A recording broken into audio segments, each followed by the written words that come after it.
Hey, do you like Gundam? Do you like watching us watch Gundam? You can go ahead and get double episodes of Gundam over on the Patreon if we get up to 30 Patreons. Go ahead and join and do your part, and you'll go ahead and get double the Gundam. Hey everybody, welcome back to another Self-Paced Reactions. I'm Griffin, that's Theta, and we're watching more Gundam 76 over here. 79. 79? Wait, no, it's not 76 over here. Where does it say 76? This is OG Gundam. You don't call it that. This is just Mobile Suit Gundam. We're the original. That's what we're I think here what today. you're probably reading is our schedule, where we schedule where we're going to watch stuff. Don't pay attention to that. We even read You're paying attention to schedule. No more knowing what's going on. Remember we read a whole comment explaining why 76 was wrong. And we never updated it. Anyway. Well, it's a schedule. Nobody looks at the schedule but us. We can know that we're wrong. Don't put it out there. And I'm going to continue to be wrong, but we have some comments here today, so let's see what people got to say.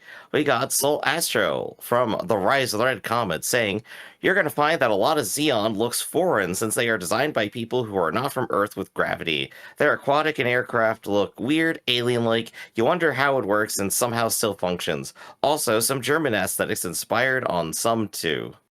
The word that you omitted for some reason was tech. A lot of Zeon tech. Because Zeon are people. And the Zeons don't look weird. The Zeon tech looks weird. I don't know. I think they look like aquatic fish people to me, but... And to clarify, Soul Astro didn't omit that word. Griffin omitted that word. Right. Doing my best to line read here, but yeah, no, I do love the funky designs for sure. But when it comes like their outfits and stuff, like what was I think it was specifically like Prussian nobility that they were trying to imitate, right? For what? For their outfits. For all the Zeon like high nobility outfits and apparel. I don't know. I think it's supposed to be Prussian, which is kind of more like Eastern German. Oh, I don't know. I thought Prussia was north of Germany, wasn't it?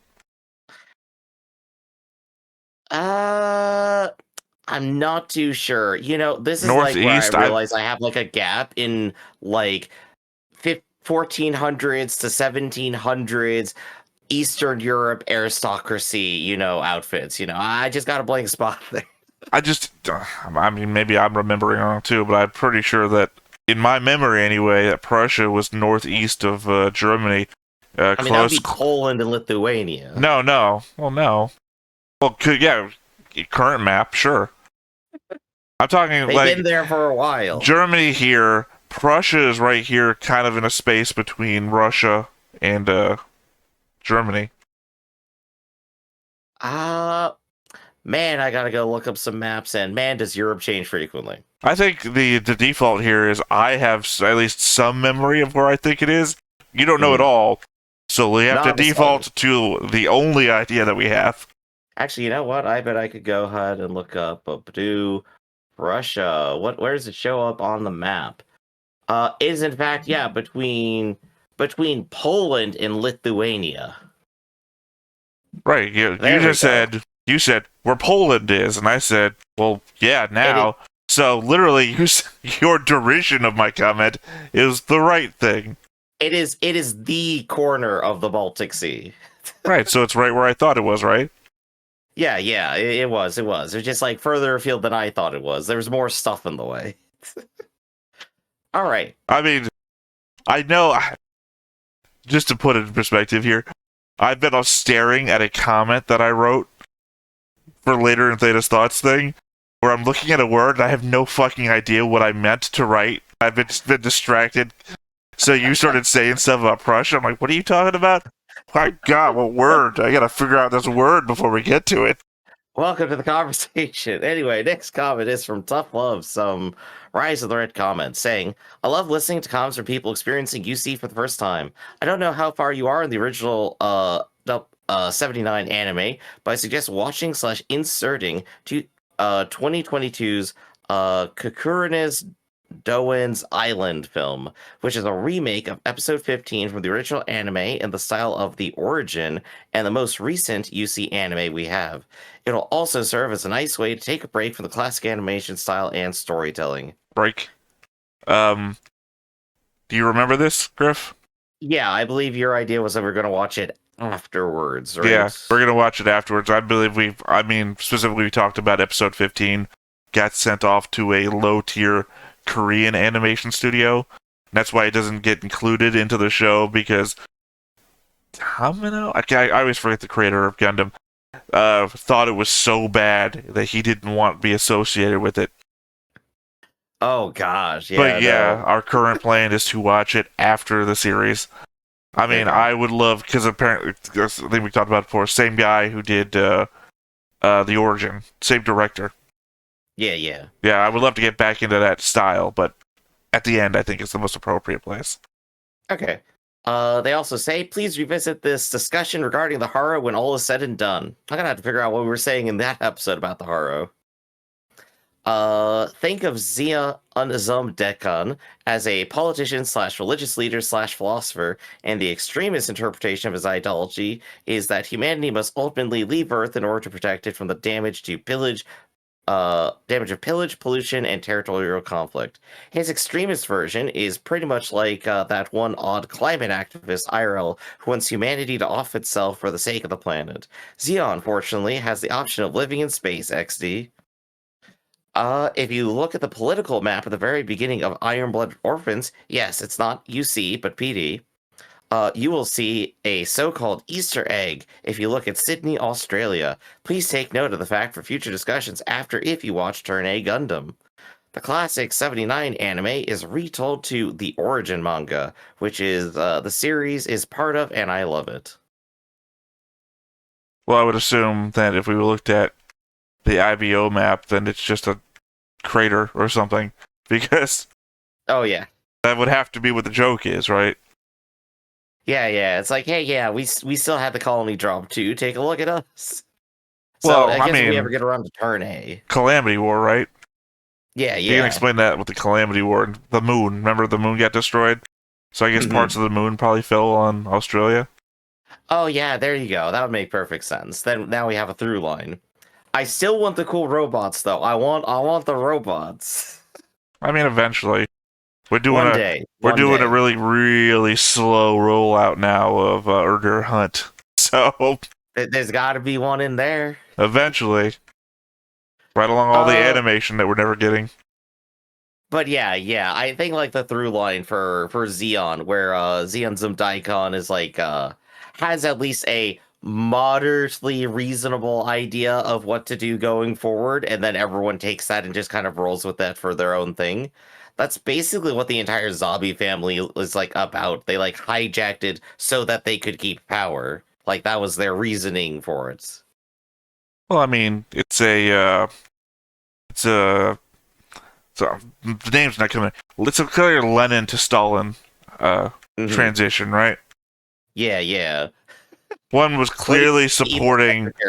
I mean, one was clearly supporting the taking control of means production, and obviously the territory in which you live. But Stalin turned it militaristic. You know, it's like I kind of feel like in this this grouping here that you would be Lenin, and I would be Stalin. That you would start your little anarchist uprising, right? And I would say, cool, this is working out great. Now we just need to organize. What if you like come up and it's like, what if our anarchist group had just one strong leader in charge of everything? Look, guys, I think we'd accomplish a lot more if we organized ourselves into a group. And look, I'm not saying I should be in charge. I implicitly trust you with all the weapons and military control. Let's go with that. I think that's the best way. I'm not saying that I should be in charge, but I do have a lot of good ideas. And all the weapons suddenly for some reason. Who gave you those? Anyway. What happened to Griff? I don't know. Maybe he ran off to Mexico. I don't know. I'm going to write a scathing ideological counterpoint to your military takeover, and then probably nothing else. Well, you'll probably die before you'll be able to release that. I've got some friends in Mexico. So, before we go too well, deep down not according to that one IBO commenter, though. Yeah. Bringing him up forever. Before we go too far down that, let's go ahead and go over the recap in Garma Strikes, where White Base arrives on Zeon territory due to Char Aznabel's strategy. Eager to impress his sister Kycelia and his friend Char, Garma Zabi decides to attack the White Base. So that's about where we left off with what was our hero again? It dropped my mind for a second. Amuro. Why did I forget the main character?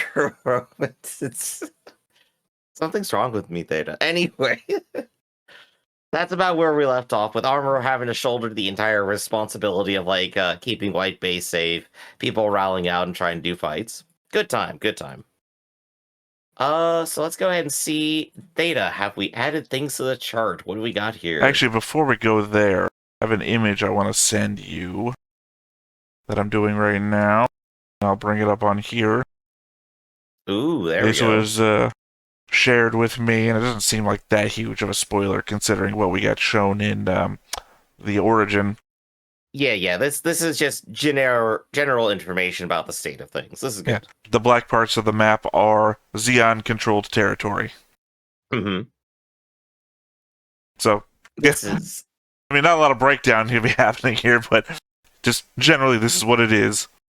I guess I would have to say my impression of it is that these front lines are absolutely terrible. Granted, you can orbital drop from space and go anywhere you want at any time via rocket, so it's like, maybe it's not the worst, but as far as a ground conflict, these are not fun front lines. This is everywhere is fighting. I don't know, you're probably winning the game of Risk. Oh yeah, you got your full U.S. continent bonus right there on the Zeon side, so they got the advantage. And they almost got Asia too. You're pretty sure they're not going to lock down the Australia cutoff, right? Because, you gotta always lock down Australia. You can't just let them keep fighting that. Although they do have all of South America, and it looks like Europe, which means they're getting a double bonus where you're only getting one. Yeah. I forget where Greenland falls on the risk board territorial bonuses. I believe it counts for the U.S. bonus. Oh, so you're not even getting a U.S. bonus. So Zeon is not winning the world. Dang, you're right. Also, I do like that we do have Sydney cut out on the Australia continent on that map too, just like they said. It's representational. Hey, also, New Zealand's there. Don't often get that on the map. They're still alive. Good. Yeah. Well, no. I mean, a lot of maps don't represent New Zealand. It's just Australia, the Philippines, and then nothing else around it. So, just New Zealand representation.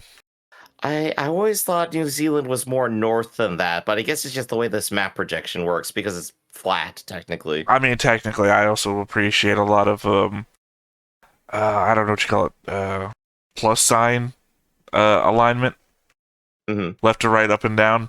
So I always imagine that New Zealand's more vertical than it is. But, I mean, I don't make maps, I don't know. Also, who the hell knows? Maybe some tectonic shift happened because of impact. Honestly, given where the impact happened, there probably isn't much population left on New Zealand, unfortunately. Sorry, New Zealand, you got wiped out by tsunami. I would disagree. I don't think it'd be colored black if nobody was there. A few people there afterwards isn't the same as everyone dying there. But actually it is. Well, I mean, if everyone died, then no one would be there. You wouldn't occupy a place that's unoccupied, right? So, clearly, there were survivors. Alright, but I guess let's go ahead and go over to the board, and you know what? I can't help but notice that Char's crew keeps dying. Well, Everyone he's in command of is dead. I've also relayed it all out a bit. I was gonna leave it for you to ask you what you considered to be the better layout, but I figured, this looks better. More circuit boardish. But yeah, you can clearly trace Amuro's kill count here, because he's the one who's killing them. He's a murderer. He's killed them all. I do love the way that Artesia is now just the focal point here for everything, just spawning off everywhere. Well, it's just I haven't moved her, so it's like I thought, oh, maybe I should move her over here. And then you got to look at all these lines I'd have to fix up, and it's like, she's not hurt by being over here. Yeah. So that does mean though we have like 20 characters on white base to keep track of. This isn't like, more modern all-star cast kind of things. Amuro is still the center point. His friends kind of like fill in secondary points, and like others are basically tertiary. But like, this is still a lot of people, isn't it, to keep track of? Well, you don't have to really keep track of them. I mean, I haven't seen the... Howard or Cal or Maximilian in forever. Yeah, they're in the background somewhere, I'm sure. These three only show up every so often. These two only showed up once. Kill somebody. Oh yeah, they showed up. Father and son, right there. So yeah, no, it's just so I think we can already take off like 5 of those, so it's 15. Mm-hmm. These two never get out of their chairs. So they're the chair jockeys. Already down to 13. And Lieutenant Reed's probably going to leave as soon as we reach another base. South America. I don't know, it'd be funny if he just stuck around. So that'd be 12. How long until the Haro fits into a battle station?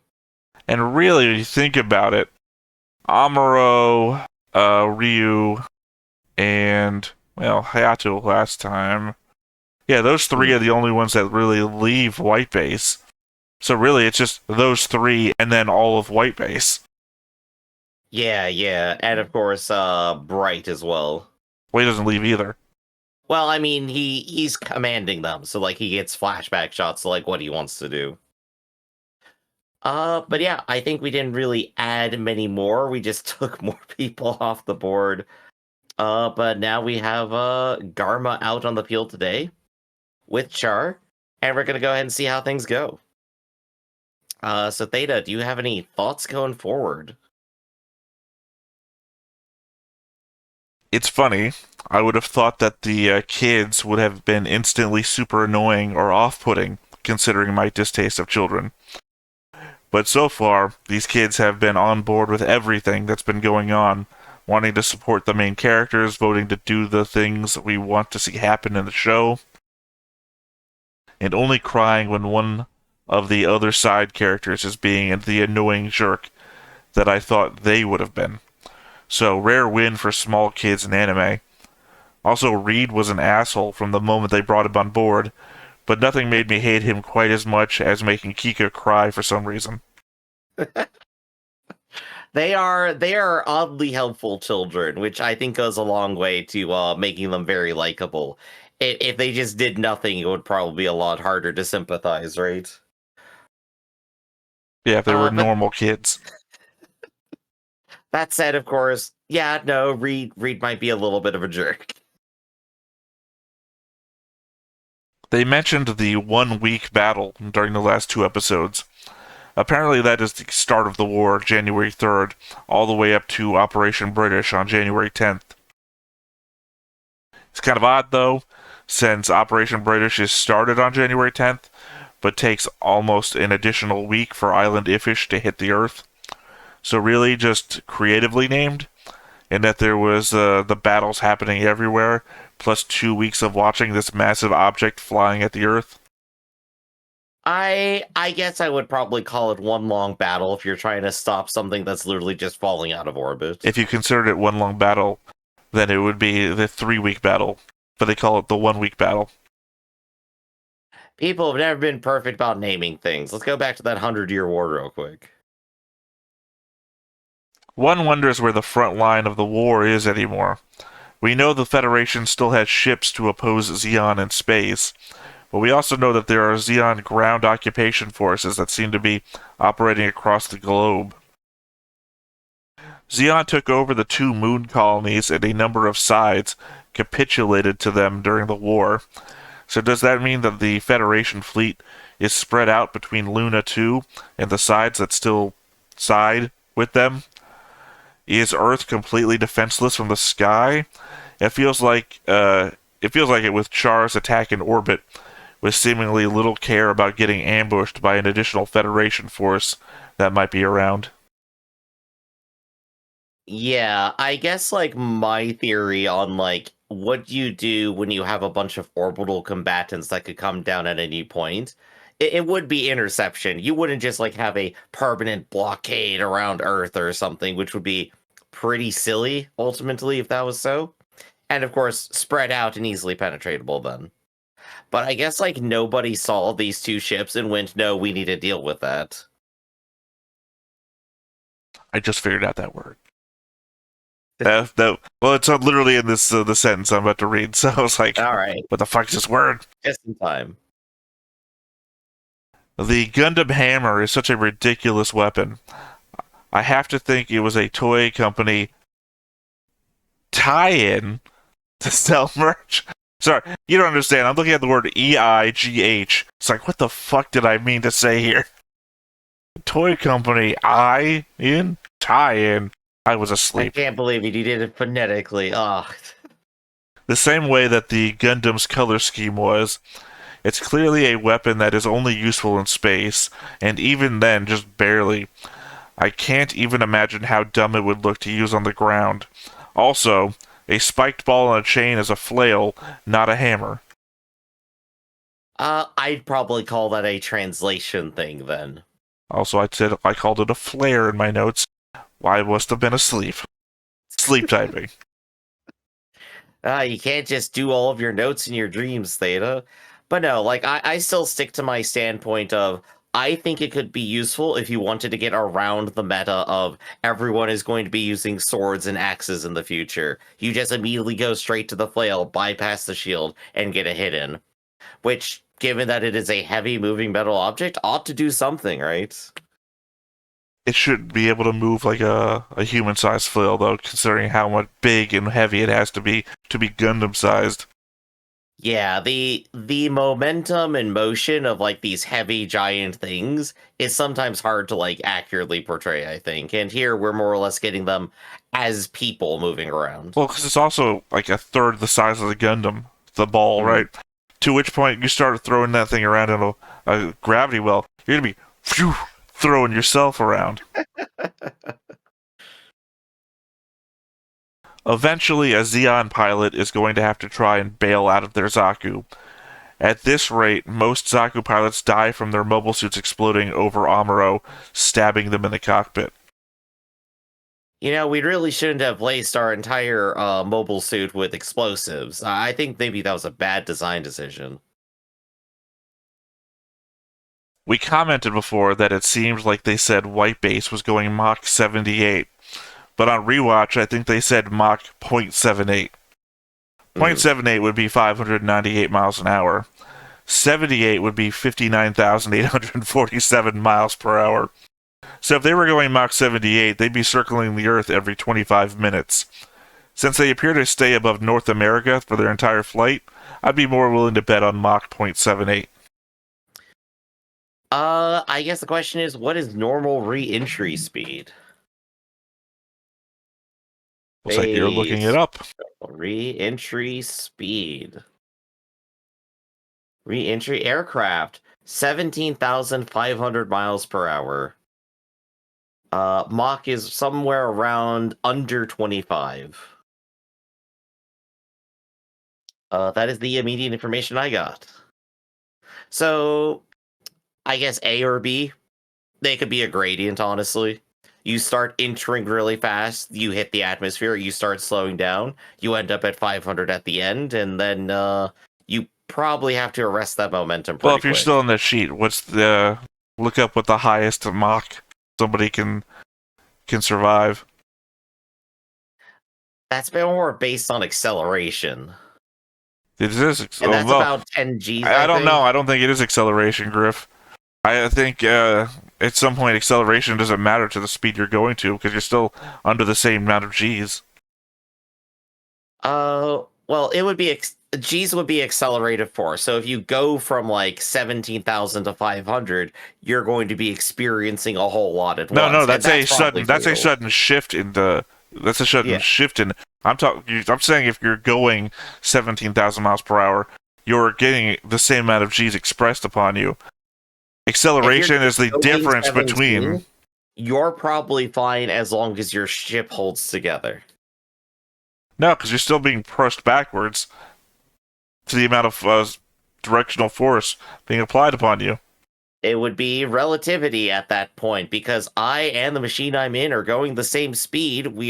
I am now no longer experiencing any forces. That's why acceleration producing a G effect would be what kills you. Look, Griff, the Or moment your that ship collapsing because you're going the moment that 1,700 I miles got an on hour. that train that was going light speed and then turned on my flashlight, I knew relativity was bullshit.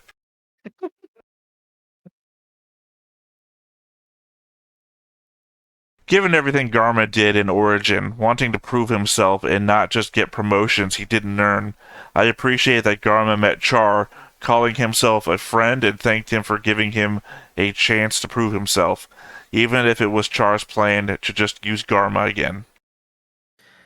Yeah, like their relationship is still funny, right? Like we have a back context that we wouldn't have if we were watching this, but I think even then, like Char being antagonistic isn't even necessarily bad to Garma, which I think is what makes it so funny. Sorry, every time you say it's a little bit funny, my first thought is always Moulin Rouge, which now was previous conversation before this recording. You say you never seen, so you don't even know. It's a little bit funny. This feeling inside. Look, I'm gonna like just keep dropping random quotes and you're just gonna be like, where are these coming from? I'm You not must one have of those that can typically hide. Uh, Yeah, I know. I sound good to myself, but not to American Idol.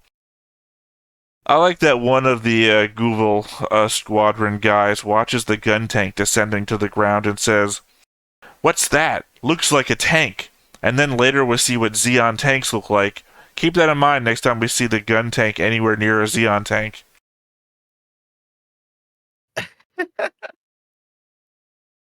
Gosh, we saw the origin where they started with literally the gun tank. I guess it must have just been some dude on duty who wasn't up to date, right? Well, no, my point is the dude sees the gun tank and says, "That looks like a tank." And then we see their tanks, and they don't look like tanks. They've gone Just, too off base, they can no longer recognize what a tank is. well, no, he knows what a tank looks like, but he still looks back and like, our tanks don't look like tanks. You know? Maybe we're hyper focusing on it too much. Maybe it was just some guy casually going, it's like, that's probably a tank, right? I also have no idea where Amuro gets the idea that Sayla can pilot the gun tank. The only hint we have that she is any good at firing ship-level weapons is mere seconds ago when we saw her do it. Amuro didn't see that. I guess we'd also know from Origin that she's a crack shot, but still, Amuro at this point has seen her be a doctor and a temporary pilot. Where is that coming from? Hell, he talks to Sayla in the next scene when he's about to launch in the Gundam and says to himself, "I can't ask a woman how to fight." It's like, what the fuck? Send Sayla out to fight? Not that she knows how to or anything. I can only imagine, like, in a realistic sense, they have a lot of time to sit down and everyone just like, all right, if here are the positions we need, put your name down if you want to volunteer for those positions, and then if something comes up, we ask you. And Sayla just says, yeah, I'll do it all. Realistically, we've been with them the entire run. So Yeah. they've not had the spare time. It's just, for me, it's Amuro's like, Sayla can pilot the gun tank. I can't ask a woman how to fight. There's the dissonance between the two things you're thinking of right now. I know, right? The thing that would like make me happiest, which I don't think we're getting because this is the OG Gundam and we just heard it, would be Sayla just like popping into like the actual Gundam here and just piloting it better than Amuro and just be like, I'm the main character now. I would love that. If she inherits anything from Char, then maybe. I mean, same family lines, must be new types too. Just call the episode like siblings attack, and then they have one episode doing it. Sayla steps out, is like, I don't think I can kill my brother, and that's why she doesn't do it again. That's it.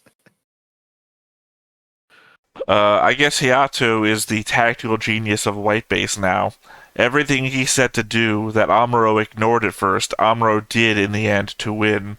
Bright didn't even give him any plans. Oh, which character was saying all that? Hayato. Hayato. Yeah, I guess he's gonna be the tactician now. I feel like you didn't find him, Griff.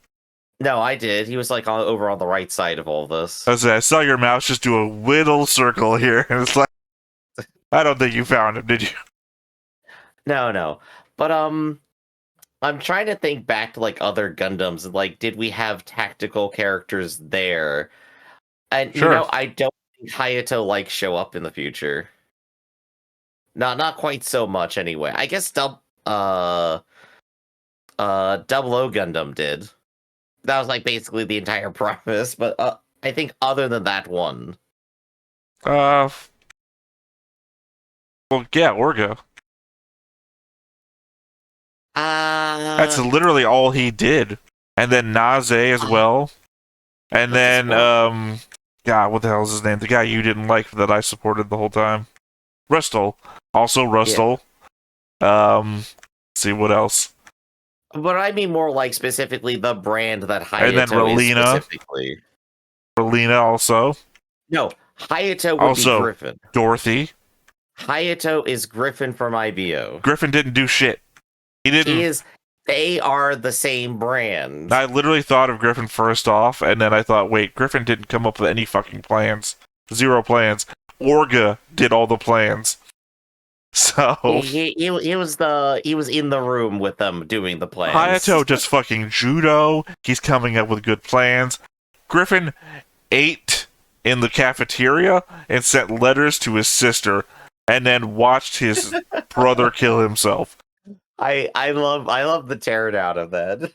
I'm just saying, Griffin did nothing other than being the like emotional core right up to his death, I guess. Right. And after that, he didn't do anything. He was just there.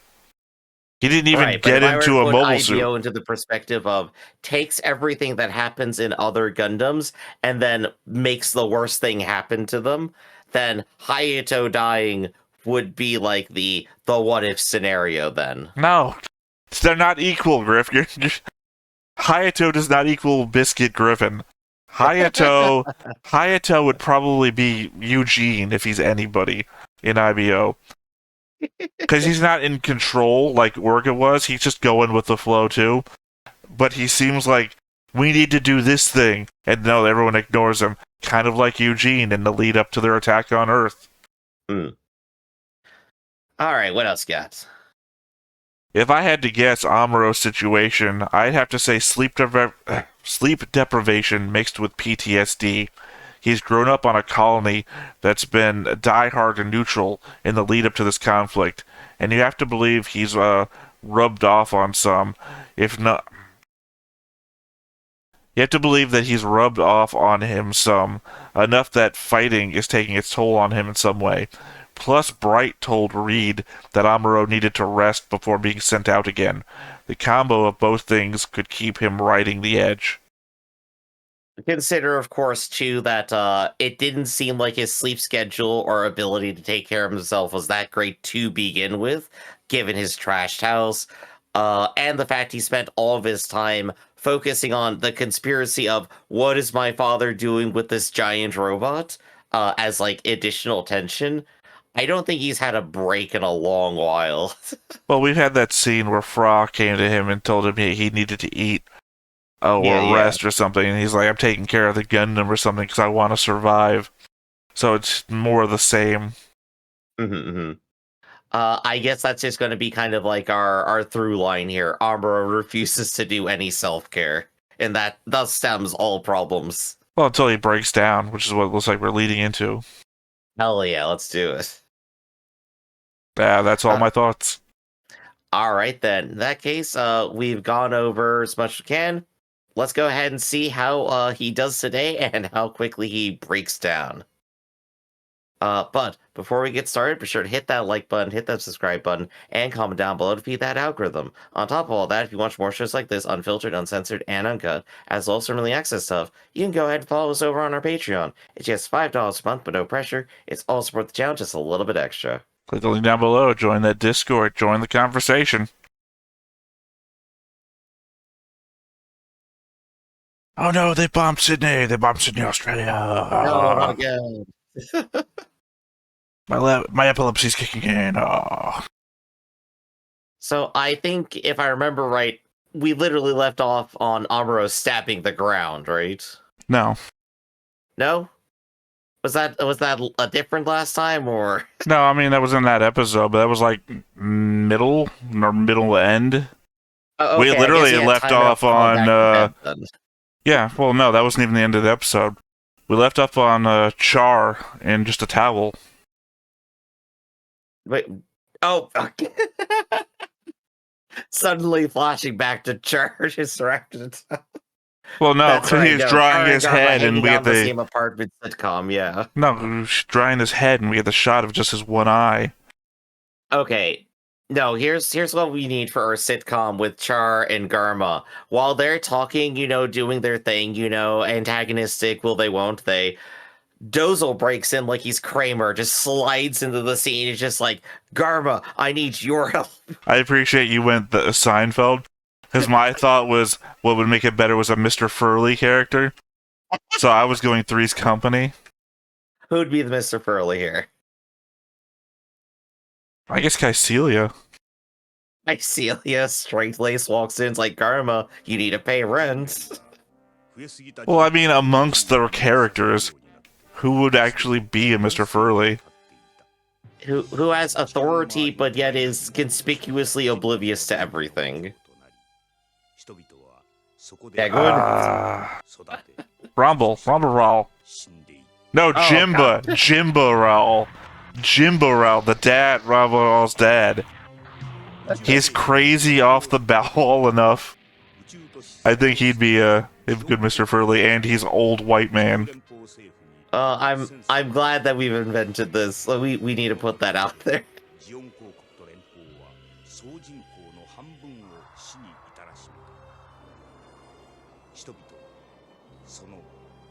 And now let my kids' school project show you how Operation British went down. Honestly, if nothing else, it makes me feel like I could probably do animation one day. Well, that one day turns out to be 30 to 40 years ago. I think you're right on the ball. Oh no, you know what you're for? We need to make you do one of those pull tab books, where you pull the tab and just the thing moves back and forth. Here's our story of a Gundam in pull tab form. Have Char and Armor fight. Just push the pull tabs.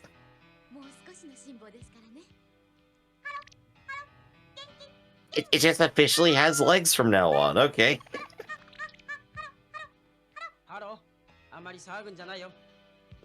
See, it's Hayato. He also fucking does everything.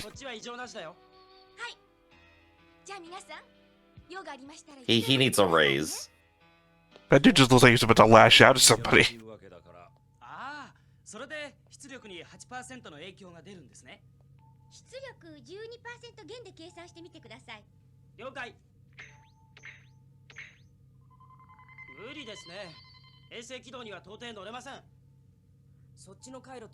Oh, they're trying to Escape, yeah.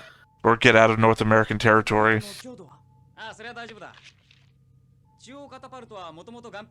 So I don't know who this is.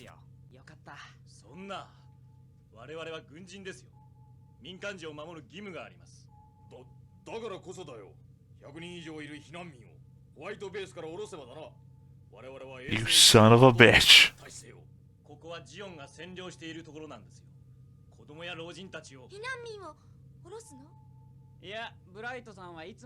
I suppose dropping them off in enemy territories for an interrogation wouldn't be a great idea. Well, you remember the whole point of the Lunar 2 episode?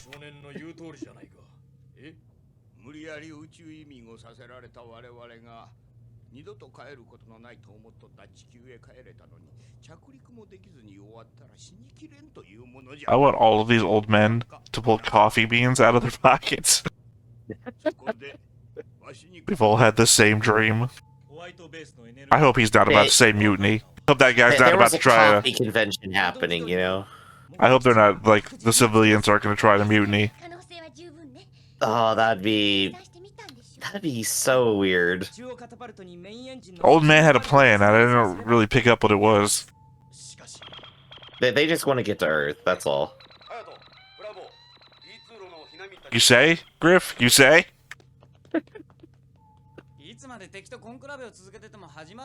Look, I know that old man's look. It's an angry old man.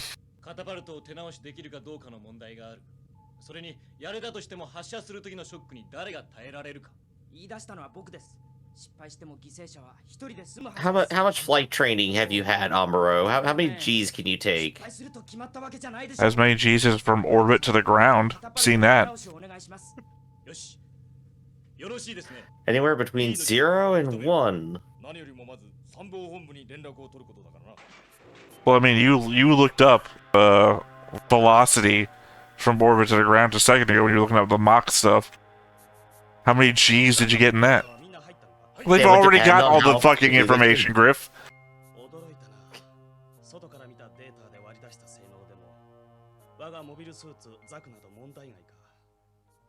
Well, it's either that or they've just got observational data. We've already covered that, Griff, remember? Yeah. I said it was a defense device from his dad.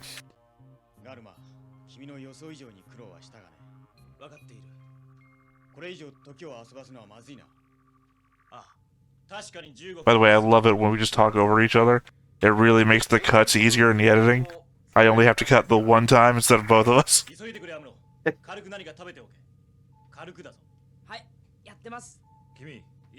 Don't worry, I'm eating this guy's food. He doesn't mind. I told you, Griff. Gosh, why are you so right about old men? Just your... You could be right about the kids, I'll just be right about the old men.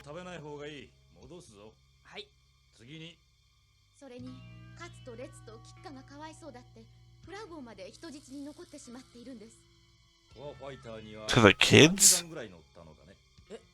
They're having two different conversations at the same time. Yeah, I love it. I'm totally unconcerned about the civilians. They keep talking about the core fighter. He wasn't paying attention. Of 3 kids. He doesn't consider Franbo a friend. Everyone else is here. What about Franbo? No, he does. Remember with the whole slapping and crying scene? Yeah, yeah.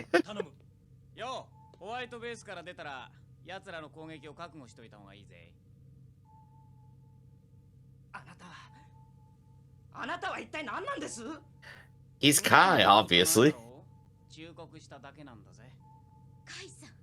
そう俺は軟弱者だ腹を立てるほどの人間じゃないのさ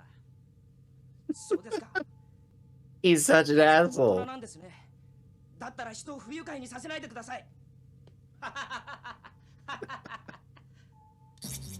Oh, I was ready for a scene of Amuro running back down the hall. Yeah, running back down the hall to come at him. And then he started laughing, and then just Amuro not even left the room yet. Just... all of this just for Kai to try to get a rise out of him. I love it.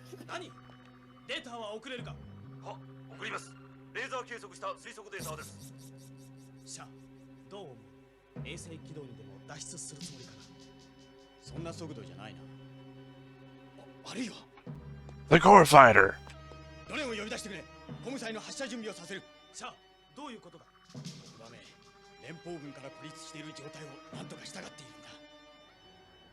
So what, they're gonna send the core fighter off to South America ahead of them? I guess so. Oh, they're just gonna shoot the old men.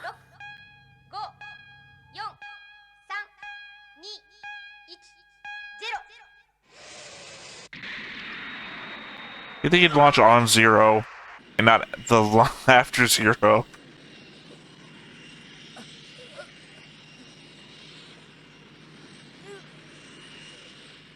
Oh, there we go. Not good enough.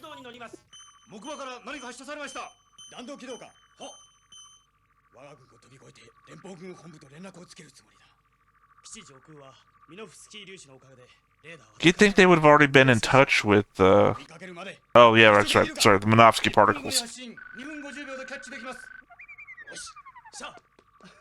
I love all the math on the screen, too. I wish I had the time to like stop and stare at it, but that'll be for later.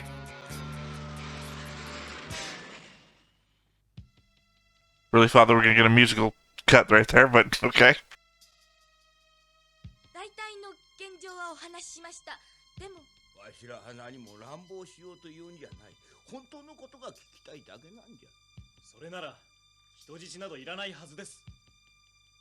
Hayato looking so unsure with that gun. He doesn't need it.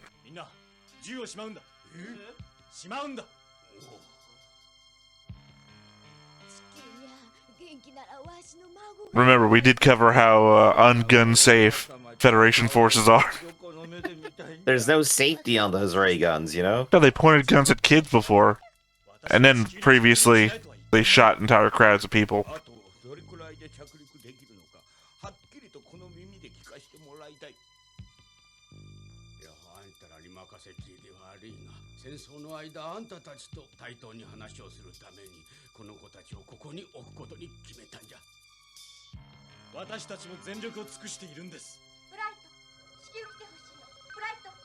Bright never gets a moment. Well, he's... I don't know. Captain, I don't know if he is the captain right now. Because Reed's his superior.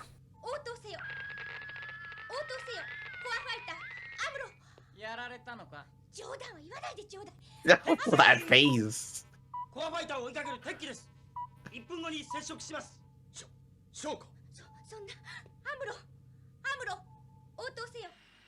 I mean, at some point, it can't always be Char, right? You can't think that everybody's Char. If you see someone doing something wild, probably Char. I mean, from Side 7 to Earth, at some point, somebody else is gonna show up, right? I'm not complaining, I'm saying from their perspective. It can't always be Char from your perspective.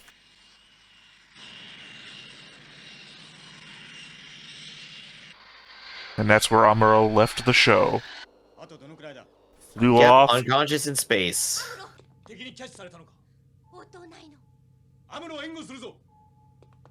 How? Oh, okay.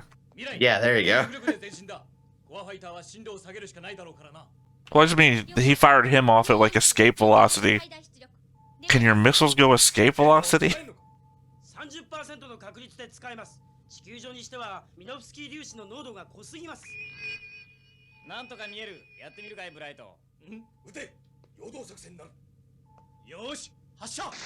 Reed don't care about shit, though. You could hit Amuro, Reed would be like, oh well, what the fuck.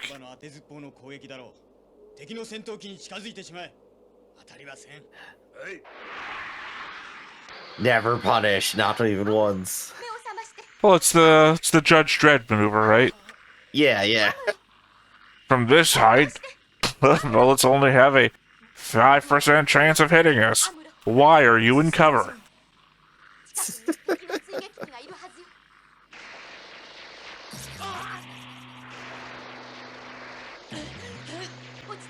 I don't think he's controlling that. It's like he sat down in an arcade cabinet or something. If you just move it around wildly, he'll eventually have control again, we swear.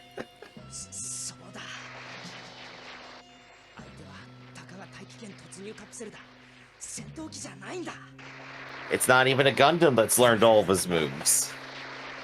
This is just all Amuro.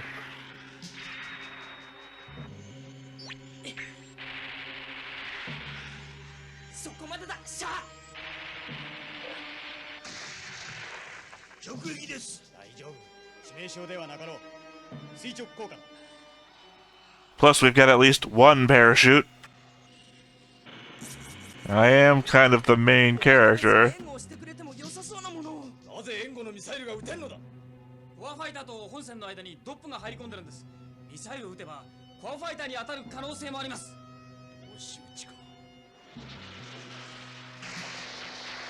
You ever notice the captain's chair on White Base is pointed away from every screen that he'd be wanting to look at? Yeah, what is he actually facing towards? The front No, I guess he's window. like facing the front where the pilot is and looking Yeah, at but all the them. screens are behind him. The dots that were showing where the core fighter is and the enemy shit. Ah, there we go. Kai down. 今度同じような態度を取ったら宇宙だろうとなんだろうと放り出す。わかったよブライトさん。コアファイター戻ります。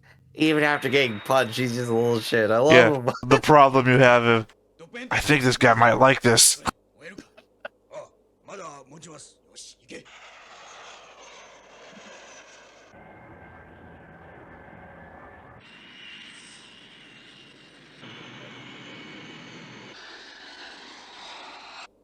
ガウ攻撃空母が上昇してきます。ドップを発進させろ。 So does that mean Garma is on the attack now? Yeah, for sure. Giving support for all this. Well, he was on the last one. I don't know if there's only one Gaw carrier or not. Carrier, yeah. I guess it could just be his. 防御網を張る間にコアファイター収容。ガンダムに換装を急げ。アムロ、聞こえて。あなたガンダムで空中戦をやる自信あって。空中でガンダムって大体陸戦兵器なんですよ。大丈夫。自由落下で1分以上空中にいられるのよ。あなたならできる。 Don't worry, it'll just be scary as shit. Yeah. そんな器用なことできません。息抜きたくないの。アムロ、ホワイトベース着艦。急ぎなさい。もういいですよ。 Look, you can either die in the core fighter or die in the Gundam. What's your choice? Well, technically, you could die in White Base too. Because they're asking him to come back to White Base, right? So he could land in White Base and just die in White Base.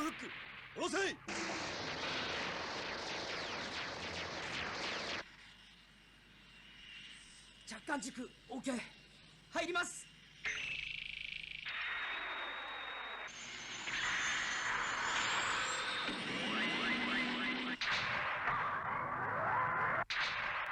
Ah, this is just so wild. What a very inconvenient landing setup. I guess that makes more sense in space. Mid-combat cockpit transfer. 切り替え終了。 Anything could go wrong with that whole process, you know? アムロ、誰だって自信があってやっているんじゃないわ。でもね、アムロ、あなたには Don't tell me. 自信を持って。 Don't worry, Amro. No one really knows what they're doing. What? I'm a medic and I'm giving you combat instructions. I hope you're happy. Yeah, but I can't ask a woman how to fight. 私もザクで出る。今際を敵の上に上昇させろ。 That little thing had a... Oh, yeah, that's right. Yeah. Picked it up from the whole orbit. time. But it's very small. The sense of scale is just not matching for me. Yeah, we didn't have like anything else to compare it to, really. So they feel like they're hand-sized until they actually have something pop out. それまでに仕留められるか。 I don't even know why you Alright, would everyone, get your leap. timers, 80 seconds. I don't know why you'd even leap from the White Base. Just stand there in the hangar. I guess so we can get like more targeting. シャワ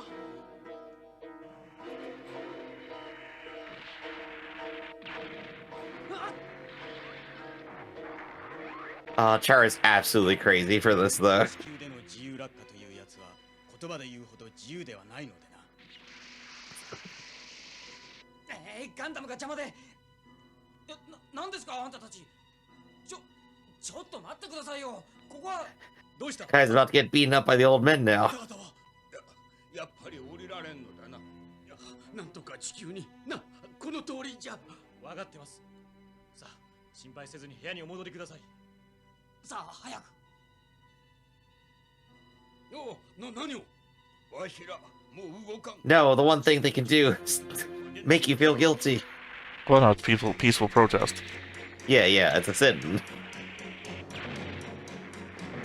At least they are being like completely like rational and reasonable, honestly. Hey, you spent it all on the core fighters, now what? No. Google squads. Core fighters is his thing. The Zeons don't have core fighters. Right.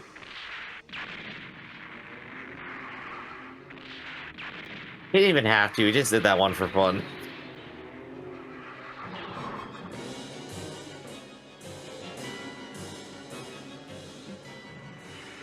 Shit, who's gonna pick me up? Yeah, what was your plan here? No, remember, we Last saw seconds. we saw that they had jump jets back on side 7.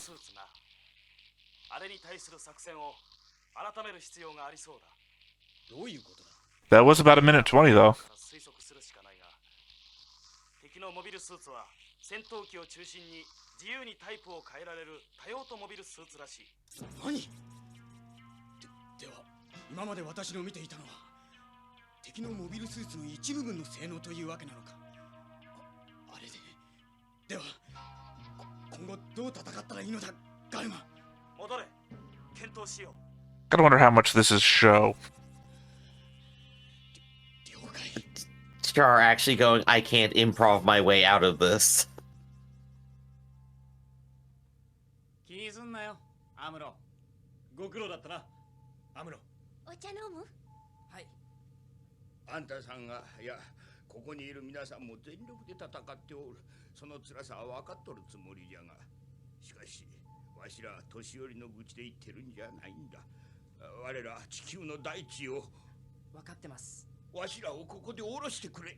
あと一息で連邦軍の勢力圏に入るんです。それまでの我慢がなぜできないんですか。それまでの命の保証を誰がしてくれるんです。この子の命 I mean, to be fair, 助けてください。安全なところを見つけて。 your safety is their safety. You're all on the same ship. 自分のことしか考えられないんですか。子供に年寄りの気持ちがわかるか。誰が自分だけのために戦うもんか。皆さんがいると思えばこそ戦ってるんじゃないか。僕はもうやめますよ。アムロ、お茶が入ったわよ。 Yeah, Armo, just calm down, go get some tea. ちゃんたちをブリッジによこしてください。期待しておりますよ、お嬢さん。 It's just all of it a little too real. I mean, we could give them all parachutes. よ、怪我はなかった？ That's not any different than just dropping them off anyway. 覚えられますかね。 Well, I mean, 山脈を立て they don't want to be protected. They don't want to be protected, right? そうだな。 They just don't want to die on a military vessel in the middle of combat that they didn't ask for. Right. So drop them off. And at that point, that's when they get for being on a top secret base. I'm glad you broke up in the middle of that.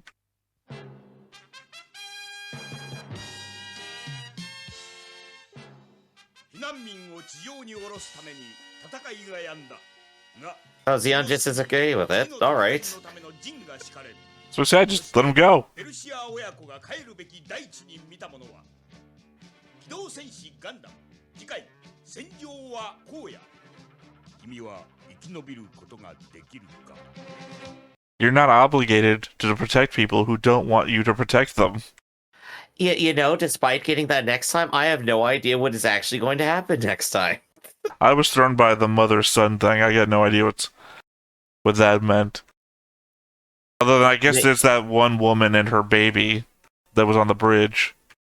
Yeah, maybe there'll be like a focal point for like the entire refugee crew. They'll let them off, and then the white base will take off, and then they'll see the white base get attacked immediately as it flies into the air Someone will again. be like, oh no, I forgot the baby on board. Baby on board. Yeah, I mean, like I said, you don't have any obligation to protect people who don't want you to protect them. They were in a bad situation. They got rescued, and then there just has not been a point that made sense for them to ever get leave. That's really what it is. They say right? they want off the ride. So, I mean, yeah. at what point are you now kidnapping them? Yeah. No, like, this is definitely like a complicated scenario that I don't immediately have the answer to. Probably because I haven't, like, actually studied what is the right ethical thing to do in that specific Well, I mean, circumstance. like Sacrifice if you everyone's see lives to put them on the ground, or if keep you 'em. see a woman getting mugged, right, and you pull up Yeah. in your car and say, "Get in," and you know, get her away from the mugger, but then never let her out of your car, you are hero turned villain, right? Well, the mugger is still chasing you, and he has a Gundam. Well, yeah, if the mugger gets into a car and still chases you, and you're like, "I can't let you out," he'll just get you again. And she's like, "I don't fucking care. Let me get out of the car." I feel like your responsibility at this point is to let her out of the car if she wants out, despite whatever you might think is best for her. You're not her, and you have no responsibility to save somebody who doesn't want to be saved. I guess I think if I were to like verbalize, a good way to like frame the argument would be, to what extent are you morally obligated to reach out and protect someone else regardless of what they specifically say they want? 3 words, Is Griff. it okay to watch Griff, someone just explode? Griff, it's 3 words. It's duty of care is what you're trying to phrase. What's your duty of care? There you go. There you go. That's what I've been arguing. You found the words before I did. Well, I know because we've had this debate before, and again, it's not your responsibility. At some point, one person's freedom is over. God, I hate this argument because it's become such a horrible thing in the last 2 to 3 years. Oh gosh, yeah, no, I understand. But you have to allow for people to make their own mistakes, right? No matter what. So it's not, without any other information, it is not your responsibility. And at some point, you are kidnapping these people, is my point. Right. I think that might be like the crux of it, where the party is saying, I am willing to take responsibility for what is about to happen to me. At which point, probably not your fault anymore. But, again, bunch of old people dropped off in what I assume is the middle of the Californian desert, because they're around the mountains. Where the hell are they gonna go anyway? Sure, Well, they'll be on Earth, but that doesn't mean this. we know that they're heading south, so they shouldn't be in the middle of the desert. But the problem is they keep using the mountains as a shield, but there are a lot of different mountain ranges, so they don't have to be technically talking about any specific mountain range. We know that before they were heading towards the coast. There's 2 possible mountain No, they're not on ranges. the... Why would you say they're in the California desert and they're on the east coast? That makes no sense. Sorry, directions, right. West Coast. Well, I don't think the west coast of California, aka the beach, is considered a desert, despite the amount of sand that may be present. It's all about waterfall. One side of those mountains is entirely desert, and that seemed to be kind of like the sparse Which mountains? vegetative area My they were in. my whole point was that they don't refer to any mountains specifically, and considering that they were heading towards the coast before, they're past the Rockies, so... Right. I guess it's just one of those circumstances where they don't give us specific details. They're not going to say, like, we're passing by Los Angeles right now. Well, I'm saying Fly under the Golden Gate Bridge to evade them. I'm saying we know that they're heading south. Yeah. Because they need to, according to our map, get to, like, what state would that be right there? Gosh dang.